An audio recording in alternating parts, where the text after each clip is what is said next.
Hello students, welcome you all back to CAPF Mantra. मैं हूँ श्रवण सामरानी.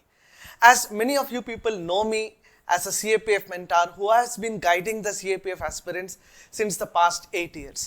और वो पूरा एक्सपीरियंस को लेकर हर साल जैसे मैं CAPF एग्जामिनेशन का कट ऑफ प्रेडिक्ट करता हूँ, in the lines of UPSC हम जो प्रिडिक्शन देते हैं, तो उसी प्रिडिक्शन को आज भी मैं आप सभी के सामने लेकर के आया हूँ.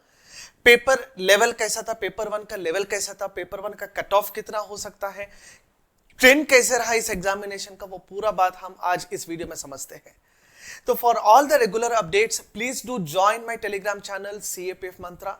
एट द सेम टाइम आप लोगों को और कोई भी और क्वेरी है तो नीचे जो नंबर स्क्रॉल हो रहा है उस नंबर पे कांटेक्ट कीजिएगा. They will be guiding you in all aspects for the CAPF preparation. So guys, so like every year, this year also I said UPSC has become unpredictable service commission. इस पे कोई शक नहीं है.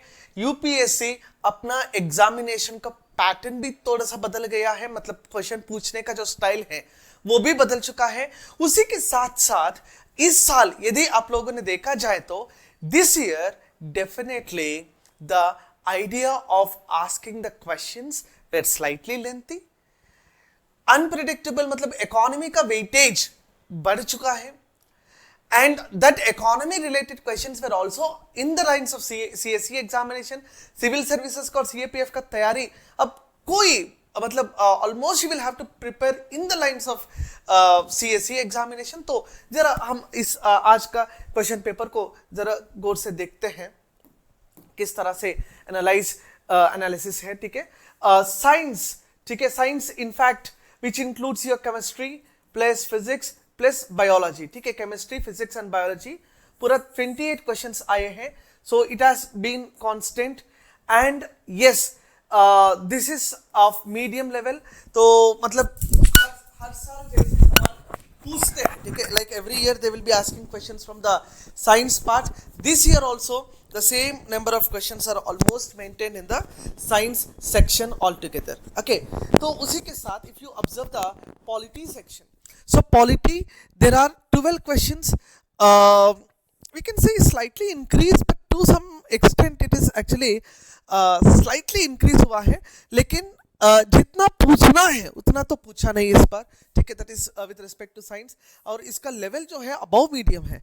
Geography 19 questions are asked, decrease in questions, easy questions थे. History 15, ये constant जैसे हर साल रहता है, इस बार भी वैसे ही है, मीडियम लेवल का क्वेश्चंस है. Aptitude and reasoning 20, slightly increase in the number of questions, medium questions थे. Economy 12, increase in the questions, they are of difficult level. Current affairs 16 questions are asked, they are of difficult level, and other miscellaneous we can calculate it as some 3 questions. So guys, if you observe the today's paper or the today's question paper, yes, overall it was a difficult paper, no doubt at all. इस पे कोई शक नहीं है कि आज का paper थोड़ा सा टफ पेपर था. Okay, तो इसीलिए what I am predicting for the paper one cut off, paper one का कट ऑफ कितना हो सकता है मेरे हिसाब से जनरल कैटेगरी के 89 to 94 तक कट ऑफ हो सकता है. For general category paper one 89 to 94 can be the cut off score. EWS 86 to 90 can be the cut off. OBC 87 to 93, ज्यादा मोटा फर्क नहीं होता जनरल और OBC के बीच में. SC 80 to 84 can be the cutoff. ST 79 to 83 can be the cutoff.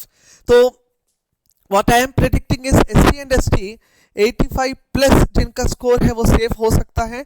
At the same time somebody from the other categories whoever are 95 plus they can start preparing for the physical provided paper to complete हो गया हो तो. Okay, so इस तरह का इसके बाद में और पेपर 2 का वीडियोस भी लेकर के आता हूँ. पेपर 2 का कट ऑफ मतलब पूरा मिलके कुल मिला के पेपर कट ऑफ कितना हो सकता है वो भी वीडियोस में आपके सामने लेकर के आने वाला हूँ. उसी के साथ complete paper 2 analysis also I am going to bring in front of you. So for any queries you can contact the number which is being scrolled below. बहुत बहुत धन्यवाद. जय हिंद. Thank you.